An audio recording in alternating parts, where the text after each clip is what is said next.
जो डी चौक में हुआ मुबैना तौर पर मेरा बड़ा वाज़ेह मौक़िफ़ है, मन क़तल मोमिनन मुतअम्मिदन फ़जज़ाउ जहन्नम खालिदीन फ़ीहा। किसी भी मुसलमान शख्स को आप बेगुनाह कत्ल करेंगे, आप जहन्नुम में जाएंगे। अगर खवारिज बेगुनाह लोगों पे गोलियां चलाएं तो वो जहन्नुम के कुत्ते हैं, तो कोई दूसरा बेगुनाह किसी भी शख्स को, कोई भी आदमी उठ के गोली मारे, वो जहन्नुम का कुत्ता क्यों नहीं है?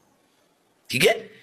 जो डी चौक में हुआ मुबैना तौर पर, क्या आप तो यकीनन बात हुई है लोग मरे, मुझे हैरानगी होती है और अफसोस होता है उन लोगों पर जो रियासती लोग हैं, रियासती से मुराद जो हुकूमत के नुमाइंदे, कि यार आप किस किस्म के डिटाइल वाले लोग हैं कि लोग मरे हैं। भाई मेरे गांव के 3 जनाजे गए, मेरे अपने इलाके के गए, यहां से उठाकर उनको लेकर गए।